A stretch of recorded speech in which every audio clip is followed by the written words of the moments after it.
You know how much I love history and learning about the way our ancestors lived, but what if you could step back in time and it was easy as walking through the garden? Man, I just love the magic of TV.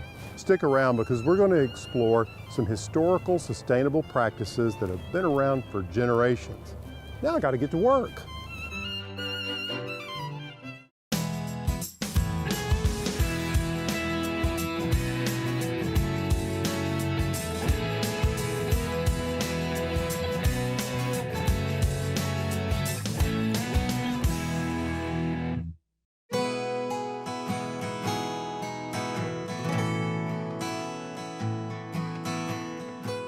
Welcome to the show. I'm Alan Smith. I'm at Old Salem Museum and Gardens in North Carolina. More specifically, I'm in the family home garden of the Mitch family. You see, this house was built in 1771, and all around me are the vegetables and herbs this family would have grown right here. Now, despite the generational gap, many of these same practices and principles can be used in today's modern backyard gardens. Let's face it, as gardeners, we're all presented with very similar challenges.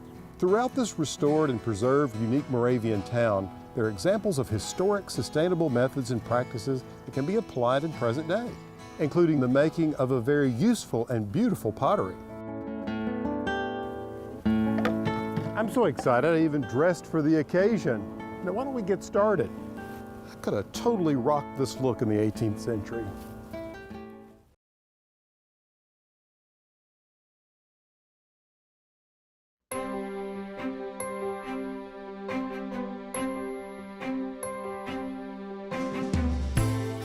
Johanna, it's really interesting how even over a couple of centuries, some things really don't change. This idea of beauty and function still play in our culture today. Absolutely. The Moravians were very concerned about making sure that their functional things were attractive as well. Well, for instance, look at these objects here. I mean, I recognize these, well, as objects that I might find if I was shopping for my kitchen today, like, well, that's a cake pan? Today, we probably would refer to something like this as a bundt pan. Right. But it would have been used for the creation of various cakes. Look at that design. Isn't that beautiful? It certainly is. And, you know, of course, today we collect this as art.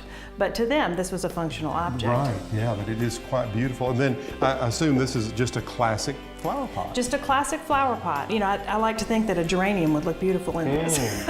Well, just about anything, really. Absolutely, absolutely. But, you know, similar to the way we make things today, we've got drainage holes in the bottom and the saucer for it to sit in. Absolutely. It's very good. And something like this would have been a common element in just about every household. Absolutely, and they were made in a variety of sizes. And then this is such an interesting object. This is actually a roaster. It is. It's a roaster, and if you look at the very back, there's a little hole so steam could escape, because you certainly wouldn't want your roaster to explode with your chicken in it. Lid to fly off. Exactly. And the chicken fly out. Exactly.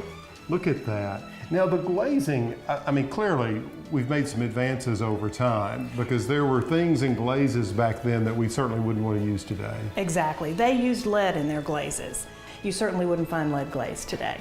But the glaze was essential to keep the moisture from permeating the earthenware, because and it would debilitate porous. That earthenware right, if it didn't have the glaze protection. And you can actually see how this is sort of worn down slightly just from being used over and over again. Yeah, that's interesting.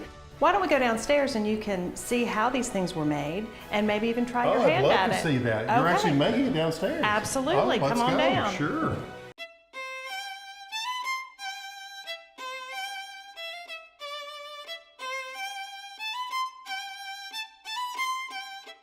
This is where all the action takes place, Wow, Alan. it sure is. And look at this. This is our potter, Mike Fox. Hey, Mike. And he is turning pottery on the wheel today.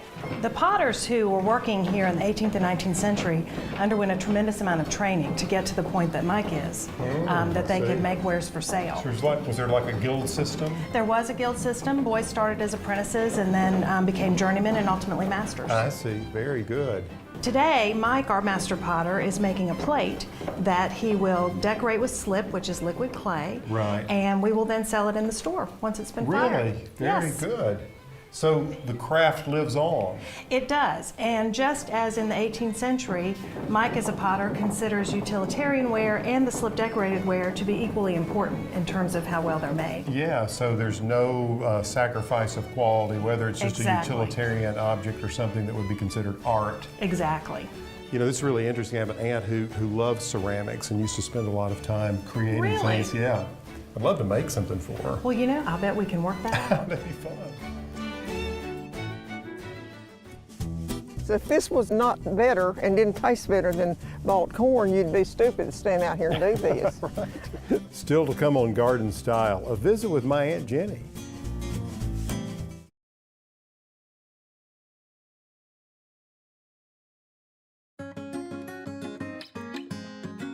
So Ann, how am I doing over here? I think I need a critique. Looks pretty good to me. Just keep smoothing it out. Okay. And right Yeah. along the edges, pull it down like Yeah, this? just keep going all the way to the end. Okay. And then once it's done, you can turn it over and smooth it out the Work it edges. up. Okay, very good. Thank you. You're welcome. I think my Aunt Jenny is really going to love this. One of the best cooks I know. Sometimes, on rare occasions, we actually even get to do things together that my family did generations ago. Ever since my brother passed away, we've always had Thanksgiving together. Either we come to Little Rock or they came to McMinnville. I had told Alan that we was going to make hominy sometime, and he wanted to do that. My mother made it, and my grandmother made it. So today we decided we'd just make this hominy since we was going to be here a few days. Let's sit over there with that and be ready to put some more water in it. We put up the iron kettle out somewhere where we won't burn up anything. Make sure we've got water, wood, a good pot, a bucket or a dishpan or something to take it out in. You need a long handled paddle like I brought with me to keep that stirred all the time because you don't want it to stick. How much water are you going to put in here? Enough to cover that corn. You pouring the corn in there? And the water is going to get hot with the corn. Well, hominy is nothing but corn. All varieties of corn will not make good hominy. The best that I found is white hickory king, and that's a scarcity right now. So we had some yellow. This is yellow hickory king corn. Is it your favorite? No, I like the white the best. I wanted to try this to see how it works, and it does not work as good as the white. It takes a longer period of time for me to get the hearts out of that, those little black hearts. When it's dried corn, it'll shell right off. Leaves the whole grain. It leaves the little black heart that holds it onto the cob.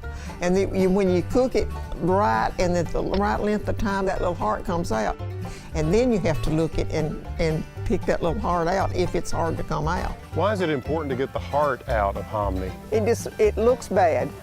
It's nothing wrong with it. It won't hurt it a bit, but it just makes it look bad to have those little black specks all through your can of hominy. I see. Okay, we want it to look good. Want it to look good and taste good. All right, sure.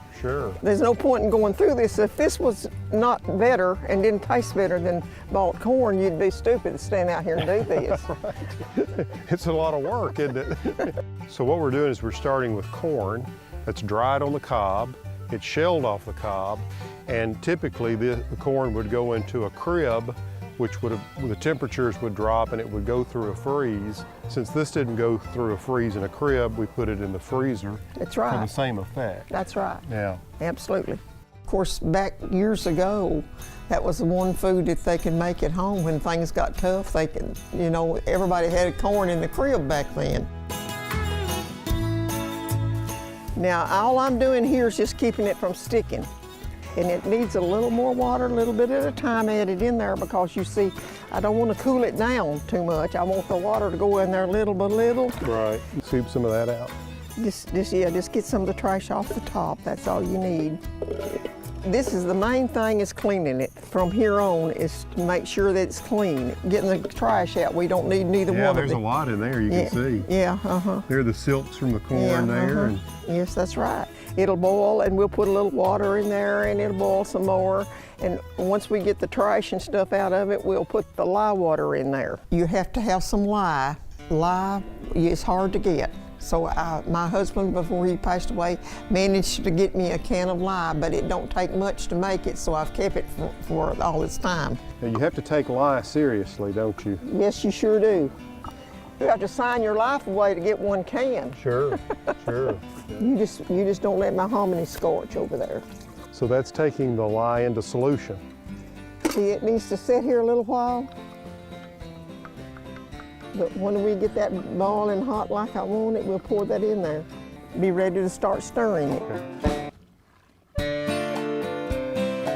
Now you want to be careful not to get that lye water on you. Lye is just something that's hard to work with. It'll eat your skin.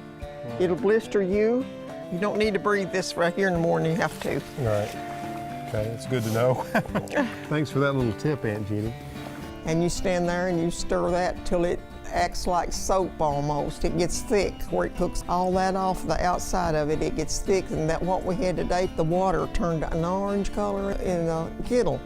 And then after we cooked it that way, as long as we thought we needed to, we dipped it out and washed it, got everything we could out, poured fresh water back into the kettle, brought it back to a boil, and cooked it some more.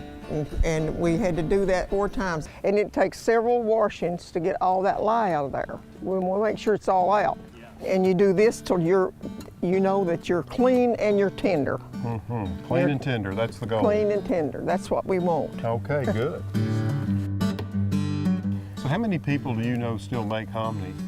I don't know any. I think I'm the last of the breed or something. Well, you're doing a good job teaching. Thank you.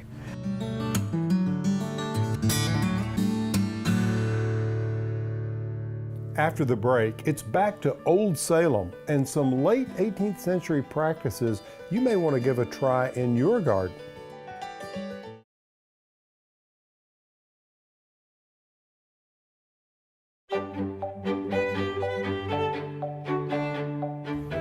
If you know me, you know I'm a big advocate of learning from the past. Now here we are at the Mitch Garden here at Old Salem, and there's some great gardening practices you can just look around and see that they used in the 18th century that have application today. For instance, here, this beautiful brown Dutch lettuce, they've got it covered with this little cheesecloth screen that just comes across like this. And on a day like today, when the sun is really intense and you don't want the leaves of that delicious lettuce blistered, well, give it a little shade. If you spent much time gardening at all, you know that a late frost can be, well, a real problem. How frustrating. But there's some ways to keep the soil warm and your plants warm. For instance, look here. This is an 18th century method where they've taken these white oak strips and made an arch and then used burlap to cover it. And by allowing the sun to warm during the day and then at the end of the day pulling the burlap over, you can keep the temperature under here just a few degrees up, just what you need. Now today, for instance, at our farm, we used frost blankets. It achieves the same results. Of course, in every garden, you've got to have a little support. Just take a look at these beautiful dwarf gray sweet peas. They're just loaded with flowers, and if you look closely, you'll see all kinds of pods in here. But take note of how they're being supported using twigs. Twigs from winter pruning of peach trees really makes a beautiful effect. It's almost a wall of green just supported by something that you would otherwise throw away. Now let's take a look over here at the cucumbers. This is a very clever trellis for supporting these cucumber vines. What we have here along this row is a series of 5 1x6 boards with holes drilled in them. 1-inch holes are drilled, and then a horizontal twig is run through them. This will give support for these cucumbers to completely cover these. So if you're trying to save space in your garden, rather than let the vining cucumber run out onto the ground, you can let them grow up. Also makes it a lot easier for picking. All right, let's say you've got some pests in your garden. You've got that covered too, come on. In the old days, they used to use soapy water. Soapy water to drench the plants, get rid of the larvae of beetles and things like that. Today, you can find insecticidal soaps that'll do the same. But I'd say the most important lesson we can learn from the past is how important great soil is. When you've got really rich, well-prepared soil, you're going to have healthy plants. And when you have healthy plants, they'll be able to withstand a wide range of conditions.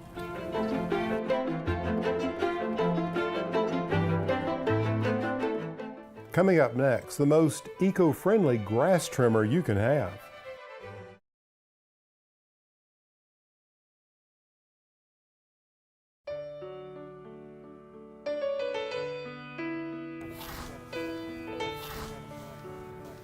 All right, well, this tool is a scythe, and scythes were the lawnmower of the day, among other things. You could also cut hay with it, but in Salem they would use them for maintaining bleaching greens, any grass that they would have in the square, or even mowing cover crops to dig into the soil.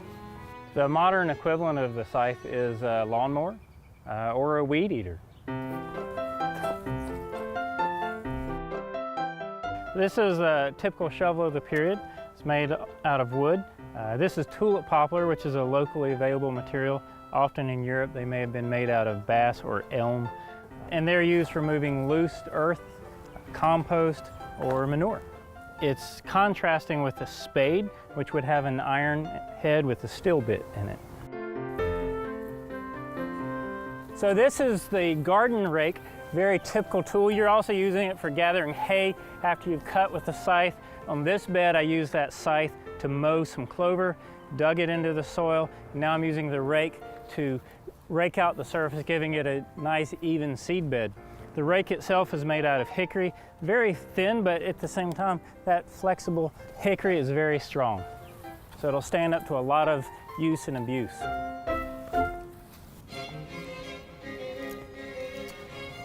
This is a gardener's hook knife and a tool that's always at your side. The modern equivalent of this is a Velcro pruner. Often you'll see modern gardeners using these. Just like today, if you don't have this tool at your side, you might as well go back to the house.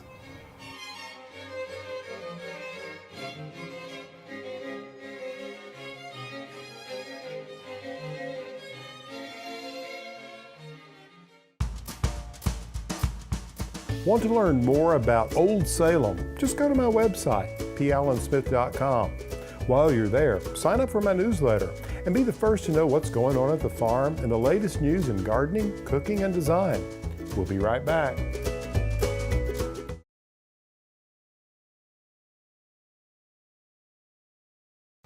Well, that's all the time we have for today's show, but I thought I would end it with a quote from the American writer James Baldwin.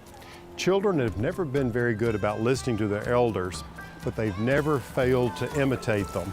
Together, with a little imagination, creativity, and some heartfelt determination, we can take the wisdom of the past and apply it to a bright and vibrant future. For Garden Style, I'm Alan Smith.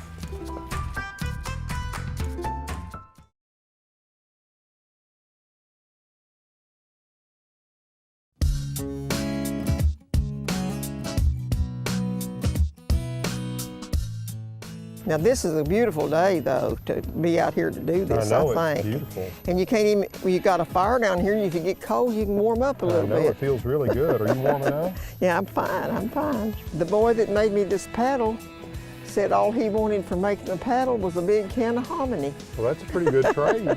I got this plank out of the barn and I said, I want it at least this long. So he just marked it up here and made me a good paddle, I think.